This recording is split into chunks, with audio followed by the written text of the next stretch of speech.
Welcome.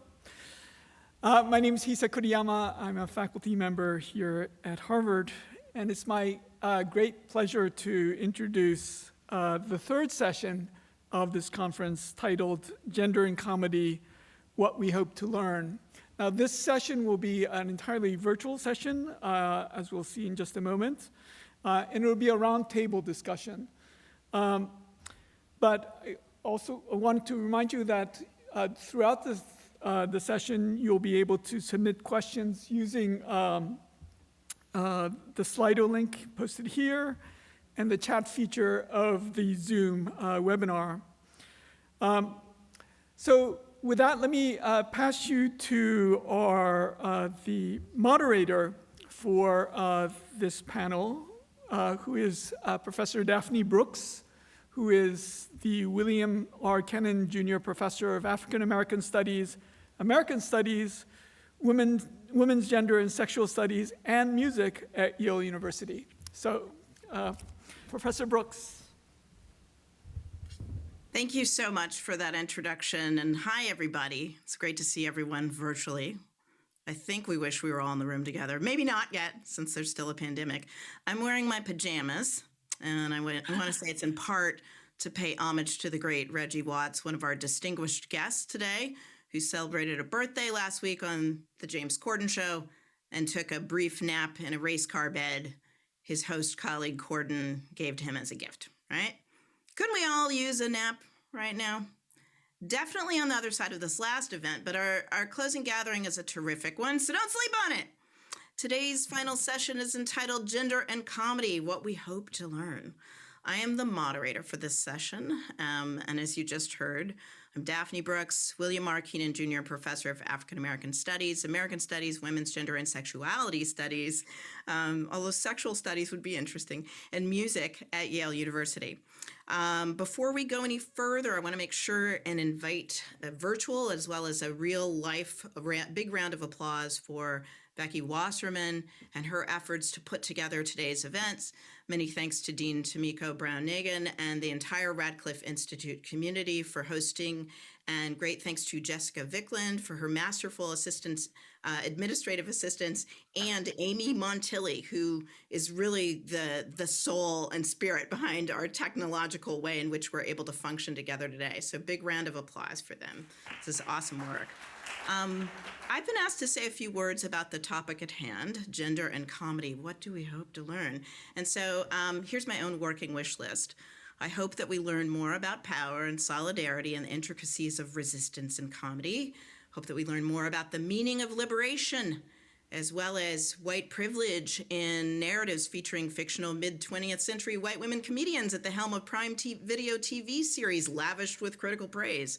I hope that we learn how to continue to dissect and subvert the history of racism, sexism, misogyny, homophobia, historically saturating the forum, that we keep holding a space for the dazzling work of a new generation of comedians, women and queer folk, differently abled folk, folk of color, who keep playing with forms, expanding forms, inventing new forms through which comedic play and energy and critique might flourish and expand our perceptions of our world, galvanize our self-reckonings and reckonings with history. I hope for more revolutionaries who are exploding our ideas of what comedy can and should do, from Reggie Watts to Amber Ruffin, from Bowen Yang to Julio Torres, from Ali Wong to the now defunct but still so beloved duo Two Dope Queens, Phoebe Robinson and Jessica Williams. The list is too long to share here, but you get the idea. And add your own names to the list.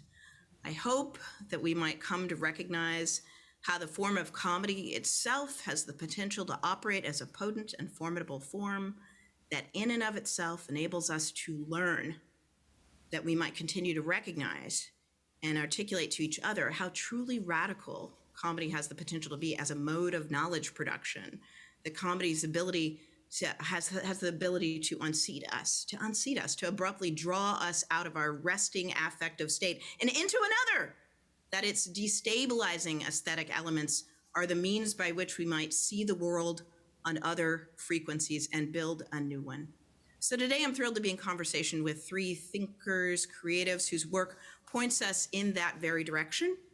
And I'm delighted to introduce them to you. I also want to say here from my perch at New Haven, I think we're having a hurricane right now. I just want to mark that. So I hope that I don't lose power. This is really kind of wild. Oh, climate change.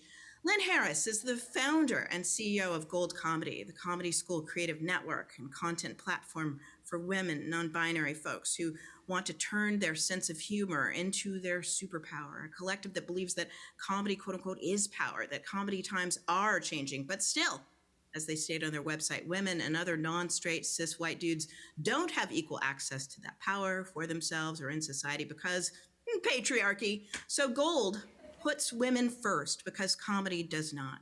Founded by Lynn Harris in 2016, Gold started as an online resource and live comedy, hosting live comedy classes and events for teen girls in New York City. That is so awesome. It is now the one-stop online shop for women and non-binary folks all over the world who want to be their funniest selves. Lynn Harris is a self-described brand builder, creative strategist, and writer about and producer of culture change. In addition to founding and serving as CEO of Gold Comedy, she's the co-host with Jenna Green of A Bental Brief, the podcast, which brings the Four Words iconic advice column into the audio age. In 1997, with super genius Chris Kolb, she co-created. Should I stop? You want to stop? You want to stop? No, please go on. Okay. Award-winning journalist, author, novelist, communications executive, comedy producer, performer, instructor, co-founder of the comedy event Persisticon. Can I just also say that it's worth noting that Lynn is a former Tanya Harding lookalike, which, as she points out, is a long story. Yes. Welcome, Lynn. It's great to have you here in this space. Thank you. Yes. Sophie Scott is professor of cognitive neuroscience at University College London. Dr. Scott's research interests include, and bear with me as I am a PhD in English, include the neural basis of vocal communication, how our brains process the information in speech and voices, and how our brains control the production of our voice. Her research focuses in part on the roles of streams of processing and auditory cortex, hemispheric asymmetries, and the interaction of speech processing with attentional, and working memory factors. I know Dr. Scott is going to explain to me what I just said. Dr. Scott is also interested in the expression of emotion in the voice, as well as the individual differences in speech perception and plasticity in speech perception, since, as she reminds us, these are important factors for people with cochlear implants? Cochlear, right? Okay. She's the author of numerous published articles and scholarly works, including the recent co-authored work, Perception of Group Membership from Spontaneous and Volitional Laughter, and Possible Limitations of Perceptual Studies for Informing Production Networks, The Case of Laughter. Welcome, Dr. Scott. Welcome. Last but not least, a man who a decade ago crashed my class at Princeton and doesn't remember it, and that is totally fine. Reggie Watts is an internationally renowned, deeply beloved vocal artist, beatboxer, musician, comedian who dazzles audiences with his live performances, which are 100% improvised. Mr. Watts makes use of the masterful intricacies of voice, looping pedals, and a prodigious imagination in order to blend and blur the lines between music and comedy. No two performances are ever the same in Mr. Watts' critically acclaimed repertoire called Genius by critics and fans alike. He is the star of numerous comedy concert programs and recordings, and he has performed sold-out headlining tours in the U.S. and Europe. He's a founding member of JASH.com, which launched in spring 2013 with fellow founders Michael Sarah Silverman, Tim, and Eric, as noted on his website. Many of his original videos have gone viral. And as a musician, I'll just add that Mr. Watts can be seen as a musical cohort in the IFC series Comedy Bang Bang, and in his many Reggie Makes Music videos.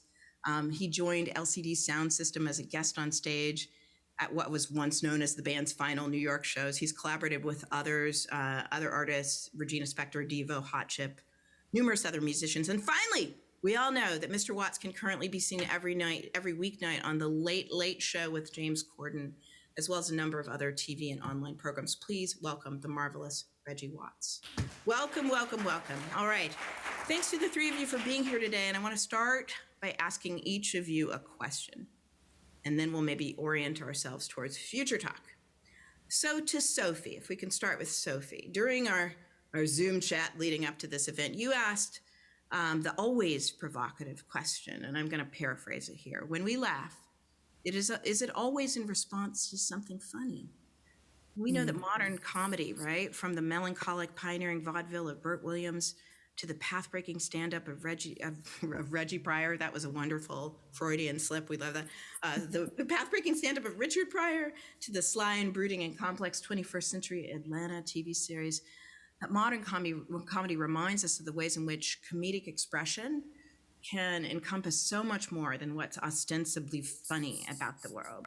And when women comedians, from Moms Mabley to Sandra Bernhard to the fictional, and to me, troubling Midge Maisel, the fictional Deborah Vance, Jean Smart's brilliant Hacks alt ego, when women comedians remind us of the ways that playing for laughs can ultimately yield catharsis, as well as critical commentary about power and inequality, alienation, and desire, that's an extraordinary thing. So can you share with us your thoughts about the ways that comedic expression and laughter have the potential to articulate a whole range of affective responses to our world?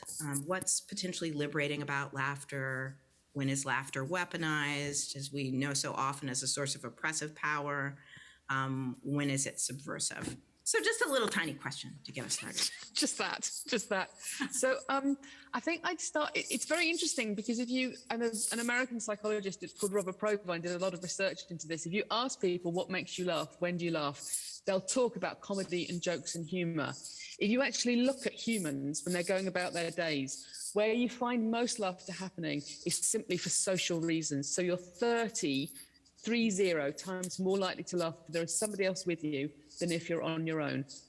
It's an intensely social behavior. And inside those, that means that a lot of laughter happens in conversations. And even then, in those conversations, we're often not laughing at jokes. We're laughing at comments and statements like, I'll have another cup of coffee, or I might miss my bus. That's, we laugh to show, to do social bonding. We laugh to reinforce bonds we already have with people. We laugh to show group membership.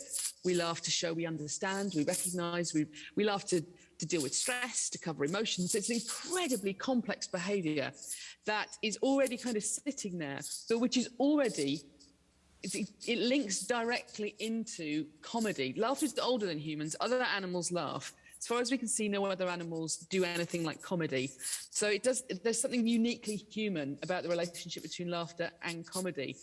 And there's a tendency in science to think that comedy must have, some strict rules associated with it, which we can sort of define what is and isn't comedic. But I think, going back to exactly what you just said, actually comedy remains intensely social and emotional. It can't really be unpicked from the social context that it's kind of grown out of in those human interactions.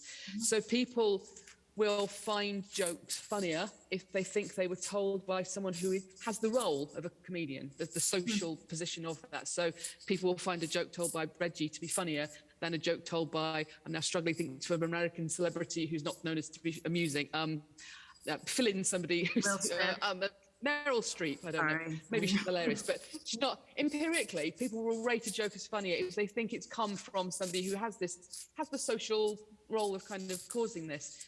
People will find stuff funnier if they like the comedian who's told it. People will find things funnier if you add laughter onto it, which is sounding like somebody else found it funny. There's some kind of approval there. So it's intensely social and emotional, as well as being comedic. And then exactly like you say, the rules beyond that, well, much as scientists would like to be able to say, this is what you do to be funny, that's not the case. You can kind of look at human history and map this really interesting different ways that humans have engaged with different ways of forming or causing humour. So stand-up comedy is actually a very, very new form of comedic performance out to sort of cause laughter to happen. Up until the sort of between the First and Second World Wars, comedy would have been something where you wore funny clothes and you had a double act, or it was part of a musical hall act. It wasn't something where someone just stood up and had a conversation with the audience.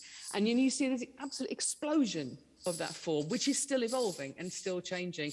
And then, as you say, within that, it's not necessarily like one emotional tone that people land on. People are using humour to laugh at things, to bring things down, to deal with stress around things, to make something be much more obvious than it is, to bring something to awareness. So actually, it's a very powerful form of communication And if I had a hope for the future, it would be that we could understand a lot more about actually how people engage with information when they perceive it in a comedy setting.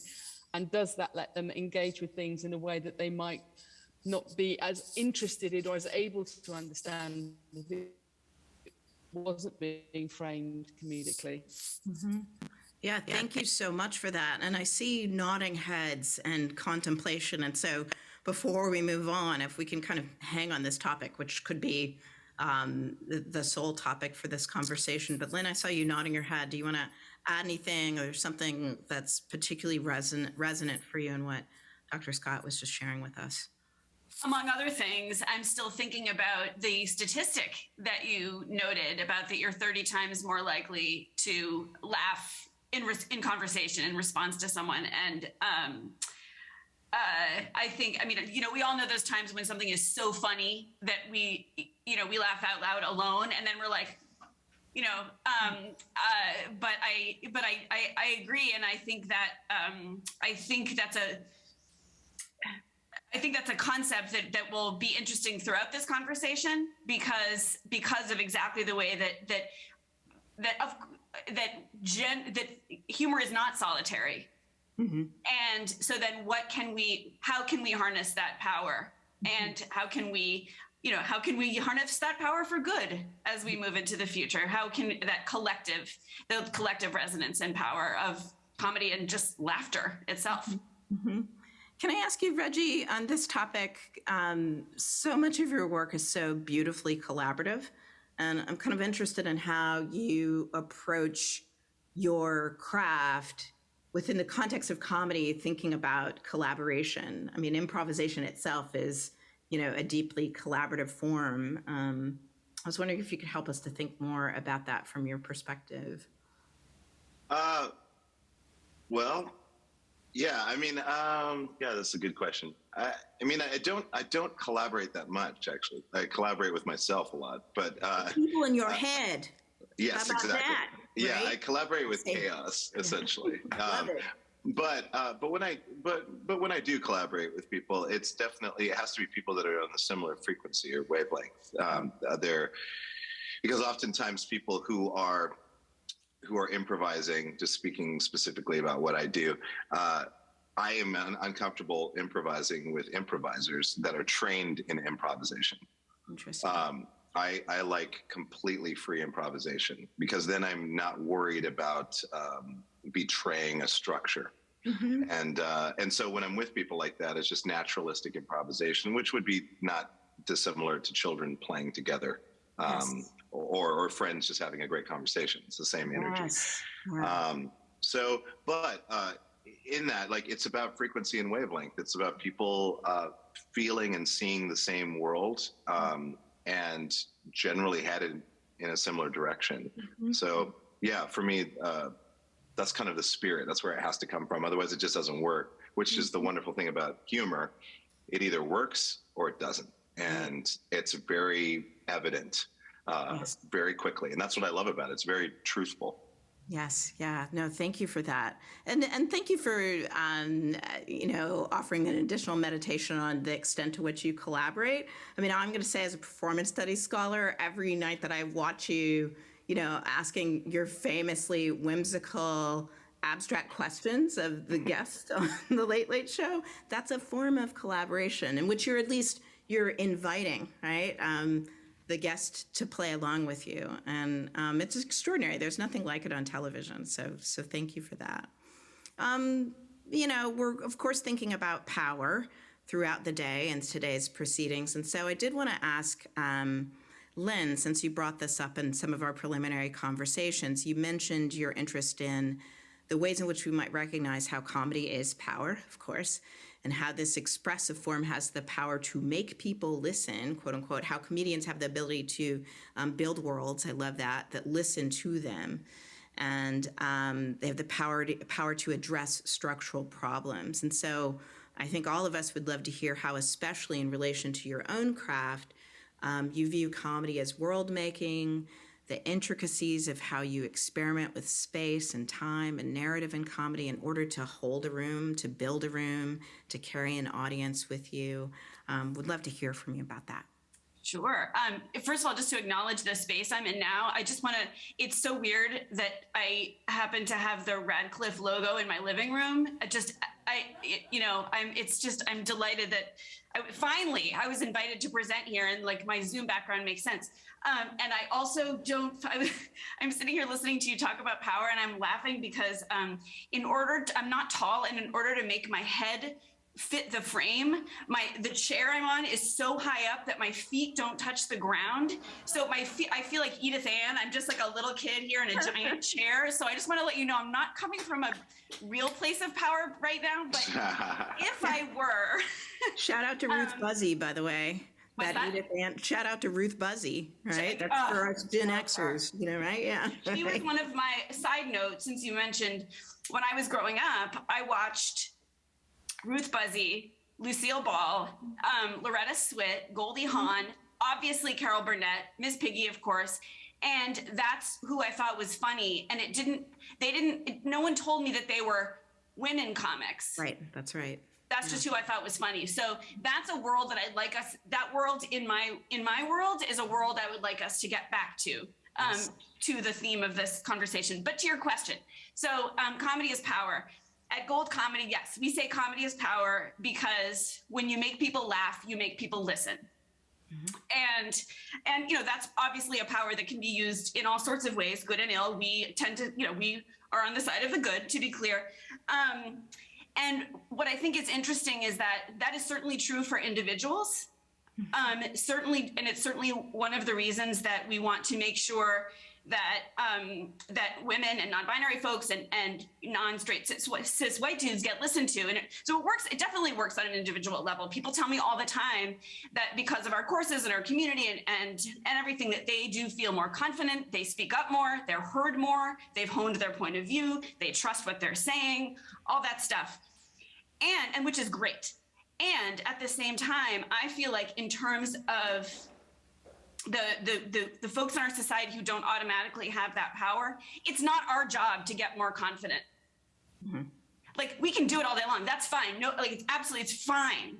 But it's not our job to like be better at speaking or be more confident or be more assertive. It's everyone else's job to start listening.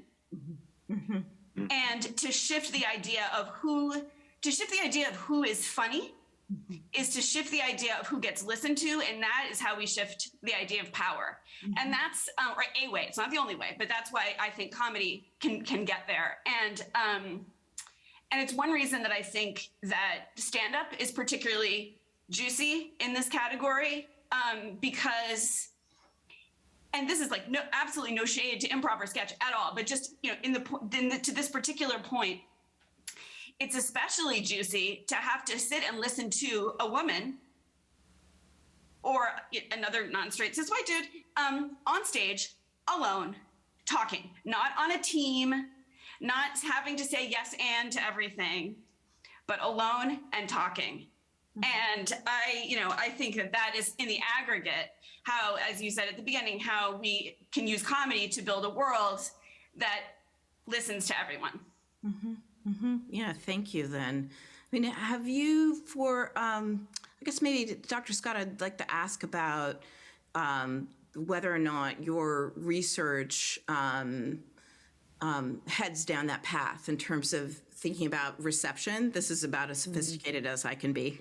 But how to theorize reception in relation to laughter. Any insight you can give us from the cognitive world? But it is very interesting because people tend to, humans tend to make very, very snap decisions about people. It's why we know that job interviews are disastrous, because people make their minds up instantly about the candidate coming in the room. And they do that on the basis of stereotypes and prejudice, because they work very quickly, very useful shortcuts, those. But they do the same in a stand-up comedy environment. So if somebody comes out who is famous, who they're expecting to be funny, people are ready to laugh.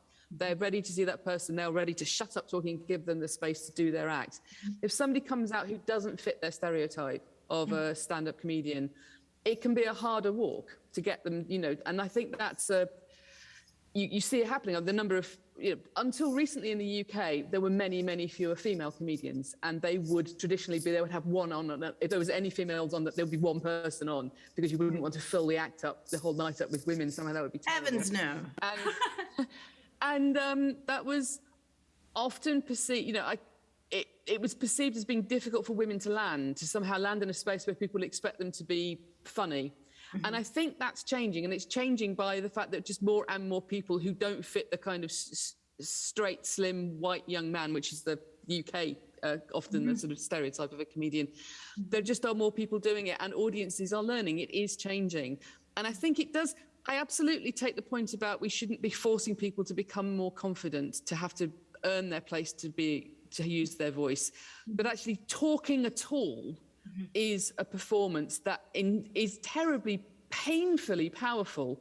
Like, for other people to shut up and for you to make a sound is already like a huge thing. It's why social anxiety is the most common lifetime form of anxiety disorder all around the world, and the main symptom of it is a fear of public speaking, because the horror of that potential and that power. Yes. So I think one of the interesting things about a comedy performance is it forces you to confront that horror and to push through it into somewhere where you're not just able to speak, you're able to control that room and have people laughing. So I think it is not just giving you confidence, it's actually letting you own the power that we all have as soon as we start talking, and it's placing you straight in the middle of this incredible place where you actually can be changing what's happening emotionally for that whole room by exactly what you do. Yeah, thank you for that. I mean, let me put on my Black Studies scholarly hat for a moment and just acknowledge the extraordinary work of my Harvard colleague, Glenda Carpio, who's shown us the ways in which African-American comedians, and particularly by mid-20th century, which we should remember is aligned with the modern Black freedom struggle, was all about disenfranchised peoples, finding other creative, expressive avenues in order to be audible, be legible, be able to contribute to and disrupt and transform the body politic. So thank you for that. So listening, okay, I mean, I have so many questions for Reggie Watts. I actually, before the question that I really want to ask you, I want to ask you, Reggie Watts, if you have any reflections on, well, of course you have reflections on everything, but reflections on an artist or artists who invited you to listen differently. Well, I mean, probably the most impactful thing that I can, like the first thing that really kind of opened my mind besides LSD would probably be Monty Python. When I first saw the Holy Grail, all it took was the very first scene, which is the hillside, and you hear, and you're like, okay, great, this is going to be a medieval movie. I didn't know anything about, I just love medieval stuff. I was like, great, medieval movie, can't wait. You see an armored head appear over the horizon. Oh, this is great, it's going to be so good. And then when the full picture emerges, it's just a guy with a giant take out my adjectives backpack, and he's like clopping, two halves of coconut together. And then of course the king is just acting like he's on a horse trotting.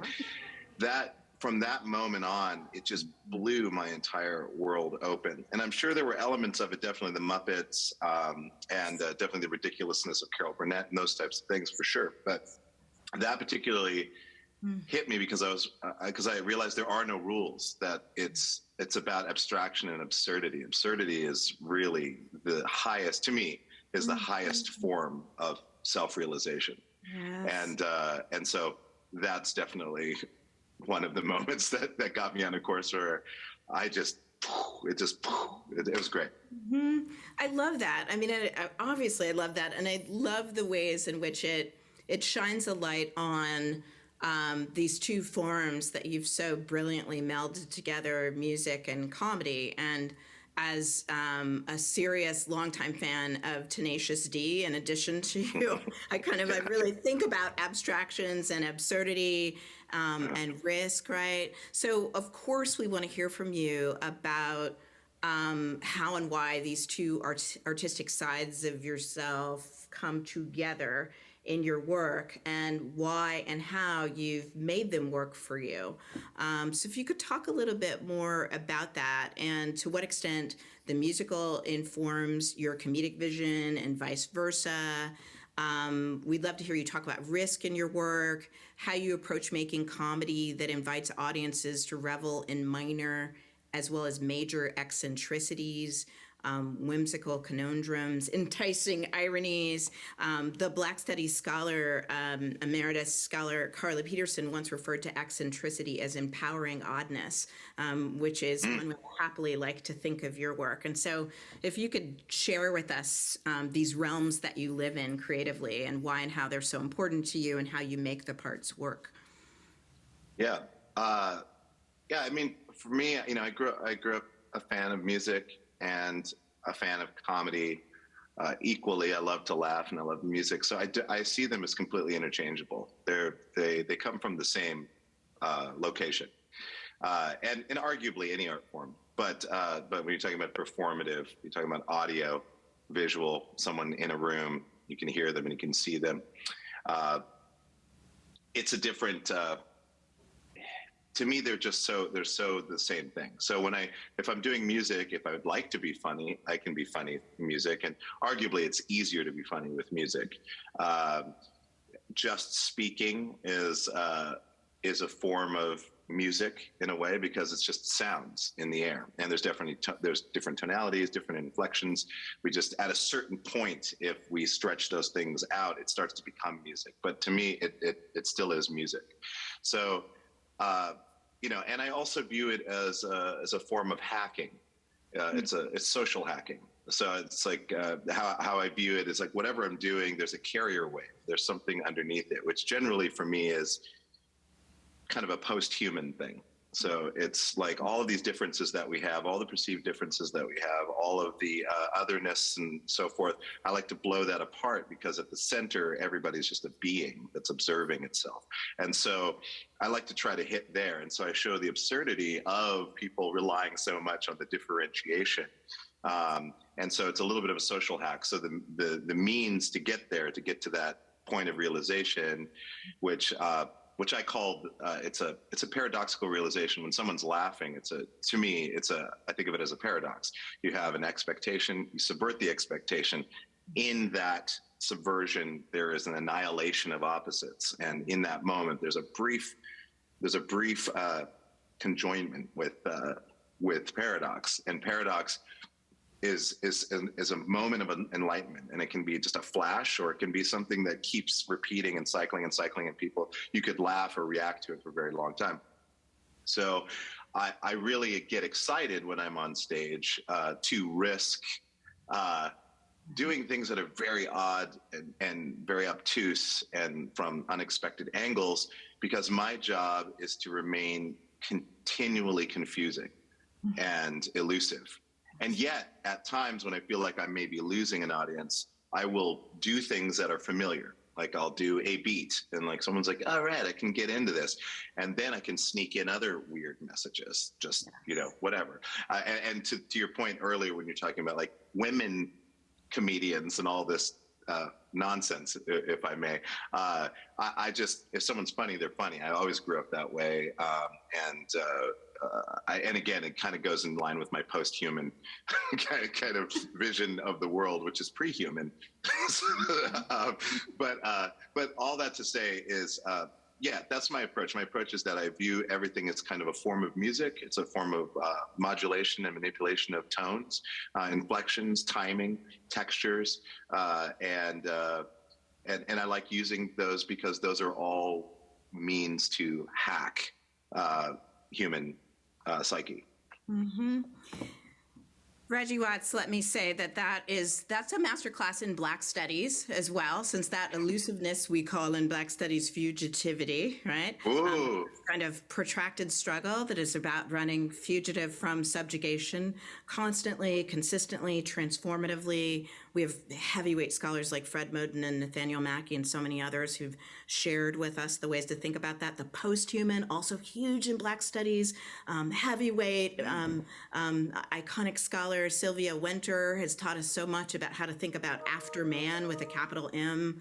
So this is just to say we all could be using a little bit of Black studies in our lives to make sense of the world as well as comedy. It's totally sick, man. It's totally sick. Before we open up the floor to Q&A, I want to ask each of you, since in honor of and in the spirit of the title of this session, what do you each hope for in relation to comedy? I liked your list. You had a really good list. I think we can get it done in like 6 weeks. Yeah. Yeah. Just like that. Yeah. I mean, I think in the near future, I would like to see what's happening now continue and actually work. And what I mean is the way that, and by the way, this was pre-pandemic, but also it has been fueled by the pandemic. The democratization and accessibility that have increased for creators of all types, who now don't have to, like, forgive me, but you don't have to have worked at the Lampoon to get a job at The Simpsons. And, or any job in comedy. And that, now I'm about to say what hasn't changed, but that has, the gatekeeping has changed. The gatekeepers are changing. So it's not perfect, but just the access to platforms where you do work for free, just to be seen, that sometimes do turn into gigs. That has changed. And the sheer, like, writers' rooms. I mean, Rebecca Drysdale was talking about this just in the previous panel, and many of us know it to be true, that it's not impossible, but it's much harder to have an all straight white dude writer's room. And again, not perfect, not done, but I don't think we're going back. Mm-hmm. So what I want to see, sorry, you guys, I just jinxed it. I'm so sorry. 2016 election, I mean, things go back, Yep. But I do think as long as the accessibility this is just one thing among many, but my one thing I'll say is, as long as that level of accessibility, and actually, which is, I don't know which is the chicken and the egg, I think it's both, that is matching the demand and the cultural taste for diversity in all its forms, in entertainment, certainly in comedy. As long as that continues, what needs to match it are changes in the business and the industry that actually pay people for their work and pay people for their worth. So if those two things happen, I'm good. Okay. Thank you, Lynn. Sophie, Reggie, things to add? Very quickly, I agree with everything that's been said. Something I would like to know more about as well, though, is the relationship between sort of laughter and power as an audience. So there have been a few big political things over the past few years, like Brexit in the UK was ridiculous. And there were some very funny jokes about it, but it still happened. And Trump was ridiculous, and we were laughing at it, and it still happened. Boris Johnson is still our prime minister, considered ridiculous, still. No. But so what, I think there's something very interesting there about our there's probably at least two things going on, part of which is like the feeling that, how much power do we have when we laugh at something? Can we really change things by finding something funny? Or is there a point when you need to stop doing that and start doing something else? And also to beware of, I think there's something very interesting about leadership and laughter and the use of laughter and humor. And you can probably think of leaders who are really, really good at that. Barack Obama seemed to me somebody who was very good at skillfully using humor and laughter in a way that kind of connoted charm as well as authority and confidence in just very effortless way. But we have other people like Boris Johnson sort of artfully kind of messing up his hair and unbuttoning his jacket and hoping to look he's recently fallen. And that he uses as a way of kind of deflecting criticism, you know, that can't sort of touch me, I'm already ridiculous and hilarious. And it means things kind of don't stick. So there is a real kind of, he himself is hilarious and then able to do what you like because if you're hilarious, then people don't actually look too closely at what you're really doing. So there is something interesting there, I think, politically that I can't quite put my finger on. And I think we need, you know, I'd love to know a great deal more about where we could start unpicking that. Yes, yeah, grad students in the room, get to work. That is so generative. Reggie Watts, hope. Well, no, just kidding. I don't believe in it. It's false news. No, I mean, for me, the hope is I kind of have to take news breaks because I get so frustrated with assholes being in charge and continuing to be in charge and gaming systems that are supposed to be fair in order to maintain power. And then of course people enabling them.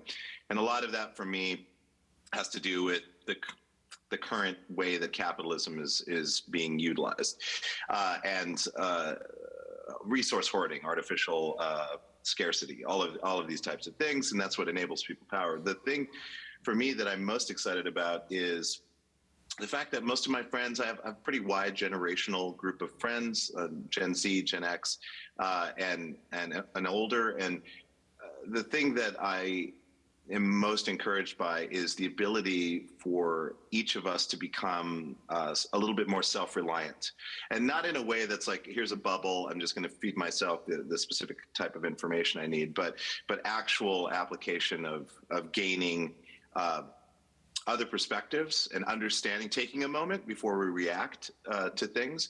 I grew up in Montana, which is technically kind of conservative, more libertarian, I guess. And I have many friends that I disagree with, but you know, I go to Montana and I get in there a little bit more each time. And I have plans for that. I do a lot of social hacking. I get in with the gun people. I get in with the white supremacists. I get in with all these people. It's like I have ways of sneaking in there. And but the thing is, like, once someone starts to understand another person's perspective and the motivations behind what drives that behavior, it enlightens someone. It broadens and it reduces their ability to just react immediately. And that goes for all my friends, my liberal friends, my conservative friends, whatever you call yourself. We all do it. So I think that the future is a little bit more, I guess, collective. I guess I like to think of collective individualism. So we rely on each other, but we're interdependent, and also hopefully on an energy resource level we become more dependent or distributed. So the more distributed we become, the more self-reliant, either as individuals or small groups, and then magnify that. It enables a world where people are less like, if I don't get this resource, blah, blah, blah, so I've got to be an asshole. Instead, it's like, I've got enough resources and I'm continuing to learn about myself and the world around me. And I don't like it when I see inequity. So I'm going to try to solve it as best as I can in a non-harmful way myself. I'm not going to rely on systems that are too slow to adapt. So I'm just going to fix stuff now, and I'm going to work on myself now. So I do see a lot of hope there, because at the end of the day, everyone loves a really well-baked cookie. Everyone loves a nice walk out in nature. When something is funny and everyone laughs at it, we all laugh collectively. All the differences are just there. It's a decision to play a character, so much so that you forget who you actually are. So I'm helpful in that way. Thank you, Reggie Watts. That is the hope that we need. I have hope to get through the many questions that we have here in the limited amount of time that we have to continue conversing with one another. So I'm gonna pose several of them to you. And again, thank you to the great Amy Montilli, who is helping us out today. We've got a question: comedy as an industry has a history of gender violence. What do you think are steps to changing the culture of comedy? Oh, I got that one. Go for it. First of all, I mean, comedy is certainly, okay, I'm pretty sure every industry has a history of gender violence, not to undermine your question, because I think the steps to I think the steps to solving it are in some ways particular to comedy, in some ways not. It's very resonant. I mean, this is, yeah, we got to fix this. I mean, someone who just joined our community, Gold Comedy, there's a question in our feed that you're invited to answer when you join. And it says, what do you want to get out of being part of Gold, and what word always cracks you up? And someone who just joined, and this is not unusual, but someone who just joined said, I want to be able to perform comedy without being harassed. Also eggs, but was the word. Anyway, and I'm like, we're still doing this, and it's especially now that we're going back into clubs, right? We had a good couple of years of a terrible pandemic, anyway. My point is, it's still really hard for women who work on the road, who are out there somewhere with no one to, probably no other women who are staying in some hotel, don't know anyone, everyone else is a dude, they don't know them, etc. But I think and it's hard for everybody, we all know this, I don't have to explain the problem. I think one of the solutions, and this is not an individual solution, but again, one of the solutions is more women and non-straight white dudes in comedy. Make it less interesting that we're there. It makes us less of a target. I also think, though, speaking of dudes, I mean, I also think it really, really has to no longer be up to us to stay safe. Yeah. It's the same way. It's not up to us to get people to listen to us. It's like, that's from the world of like, here's how to prevent rape. Buy a rape whistle. Right. I know, here's how to prevent rape. Stop raping. So I think that we also need to build an industry, like on the ground, boots on the ground, where dudes are like, no, bro, you're done in my club. Or no, bro, I'm not going to represent you anymore. And, call it cancel culture, fine. I don't care what you call it. But like in any other job, that wouldn't be okay. Right. Why is it okay in comedy? Yeah. So, and it should not have to be led by the people who are the targets. It needs to be led with the people who are targets by the people who have even more power to stand with us and stop it. That's what has to happen. I don't know how, but that's what has to happen. Yeah, no, thank you for that, Lynn. And I'm thinking, across the board in terms of marginalized communities, there's a Fresh Air interview with the great Roy Wood Jr. of The Daily Show, talking about his early career doing stand-up in the South. I mean, this is in the 90s, and still having to leave clubs through the back door and not stay over in the town where he was doing his sets. So, we're watching the time here, and there's so many great questions. Another question for Sophie and Reggie. It seems in comedy, being on the same wavelength with an audience seems like a prerequisite for humor. What does that mean in terms of neuroscience or for Reggie's work? Do you want to start? Can I go first with the neuroscience? Because I think it's going to be funnier. No way. So it's actually, if you look at people having a conversation, what you see is people, as soon as you start having a conversation with people, we've started doing it here in this panel, you start to entrain a lot of your behavior, you start to breathe together, you start to converge on the rate of your speaking voice and the music of your speaking voice. And that's because conversation is like a dance with no music and no rhythm, nothing. It's like a jazz improvisation. You're making it up as you go along and taking turns in this amazing way. And you do it by aligning your behavior. And laughter fits in there incredibly precisely. And I have a theory, and I'm fully prepared for this to be a mad scientist theory that turns out to be wrong, that when you go into a comedy environment, that transfers over.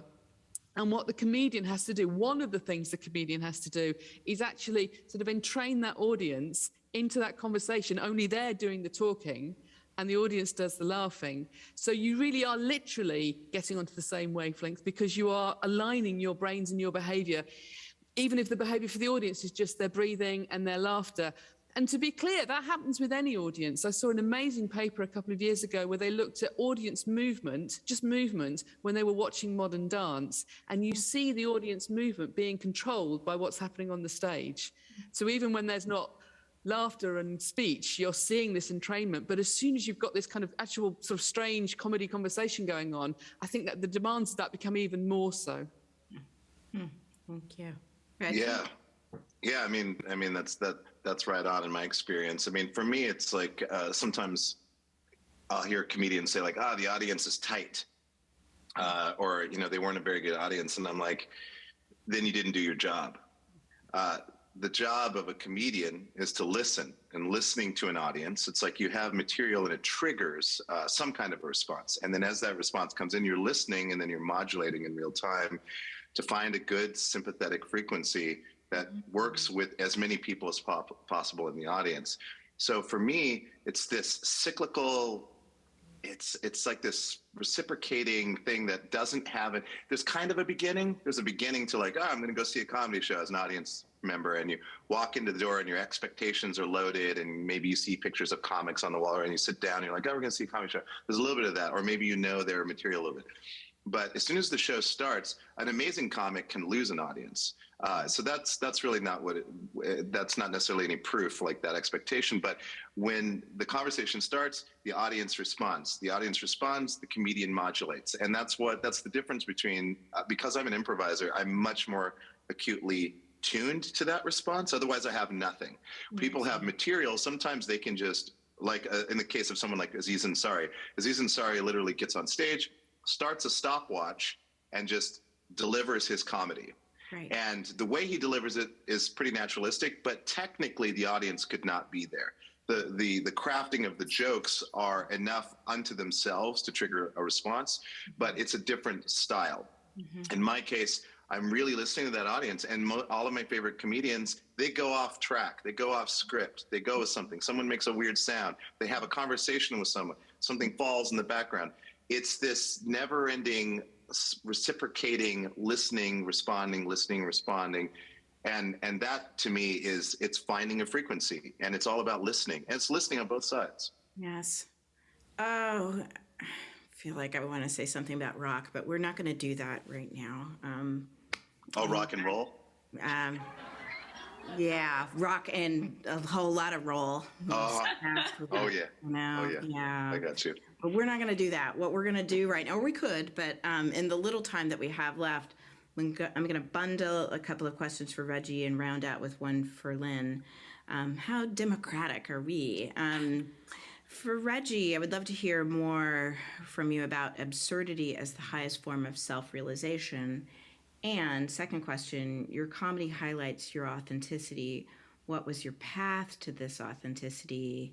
Did you consciously strive for it, or did it unfold naturally? Okay, I'm giving you those.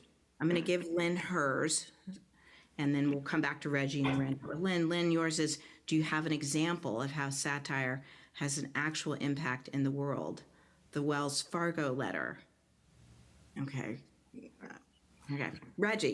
Yeah. I mean, when I said absurdity is the highest form of self-realization, to me, silliness and absurdity is a base language, and that goes. And what I mean by that is, if someone's walking down the road and they slip on a banana peel and they fall down, generally, unless it looks terrible and dangerous and the person is a lot of fun, generally, if someone's like, "Whoa, I don't know," everyone just starts laughing. It's just a base instinct, and that's a form of absurdity. But then on a higher level, the realization that you are aware in the first place, and then applying that awareness to be able to manipulate the way that reality is perceived or received or transmitted, is an art form, in that it's an opportunity to shift someone's perspective. Or it's kind of like the scene in Lost Boys, where the guy's eating the vampire movie. It's like the guy's eating a bowl of rice, and then was it Keith, whatever his name is? He says like, "Oh, that's not rice you're eating," and then he looks down and it's a bunch of maggots. There have been moments when I'll point to something, I'll be like, "Oh, there's a thing," and everyone turns, and for a second they actually think that this thing is happening. Mm-hmm. And when you realize you have that ability to kind of work between the gaps of perception, because everything's working on a frame rate, there's gaps in between these rates. So when you realize that you kind of have this like secret little superpower, and it's cooperative, and you're not the sole owner of it. But just to condense all that, the absurdity part of it is like, oh, it's a form of self-awareness. When you can look at something and someone's just like, I'm so angry, and someone else like, yeah, but it's blah, blah, blah. And they're just like, don't take away my anger. And it's like, well, yeah, it just goes to show you that you're choosing, to an extent, the way that you're reacting to something or the way that you're viewing something. You're only seeing something from a limited angle. But if you have someone who shifts it a little bit and goes, but it's also a bow tie, and they're like, no, it's so helpful. Absurdity will save you in the end. When things are really dark, absurdity is the thing that saves you, because, in my opinion, again. The other part of the question was, what was the other part of the question? Authenticity. Authenticity. I think it was always, I think I always had an earnestness in what I wanted to do. And my earnestness is I want to take care of an audience. I want to provide a great experience for people. And I want people to be confused. And I want to defrag the way that they may be in their life and at that particular moment, or serve just a particular moment where they can reflect on that and grow that on their own terms. Thank you, Reggie. The power of defamiliarization is radical and revolutionary. And Brechtian, yeah. Lynn, what of this Wells Fargo letter? Yeah, so it's a really interesting question about, there was a conversation in the earlier panel about the questions around comedy and its power to drive social change. And some folks are of the opinion that, and I'm not yet taking a side here, that comedy, even in a very nice way, reinforces your opinions, and even in a very reassuring way. In other words, like, okay, I'm not losing my mind because everyone else got that joke.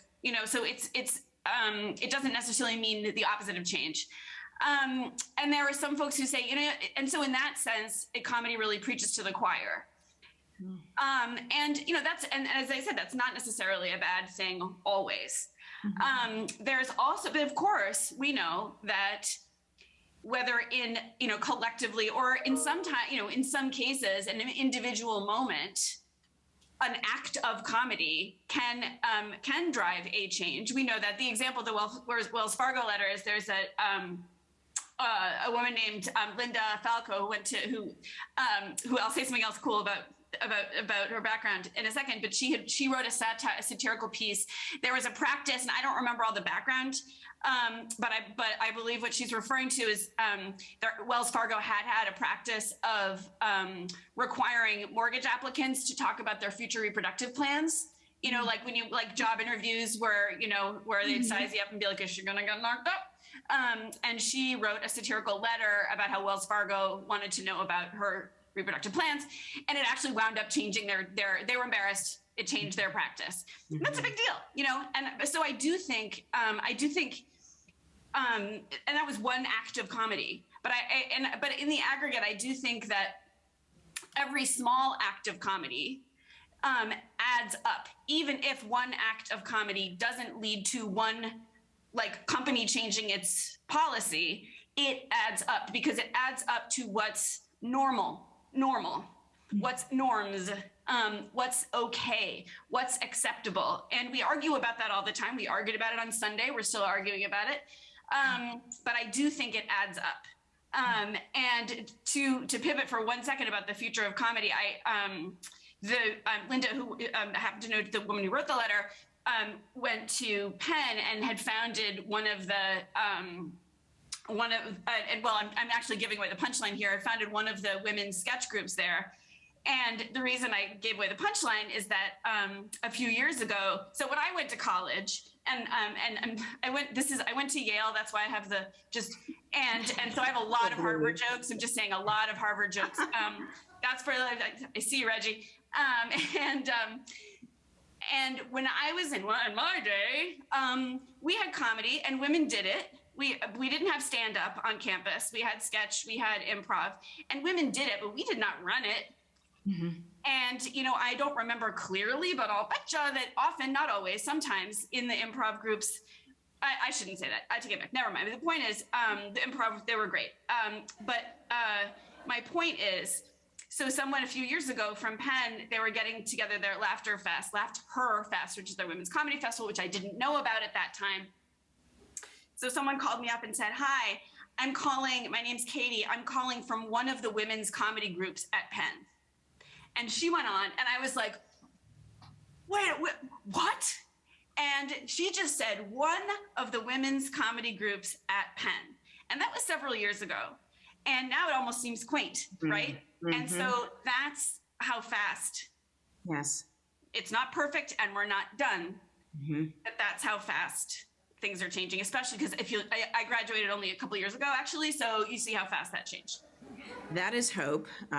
Just like future, very soon Supreme Court Justice, being a Harvard alum and an alum of improvisation and improvisatory groups, that is hope for the future.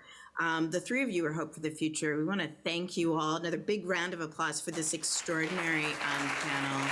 It's been really a delight. Thank you.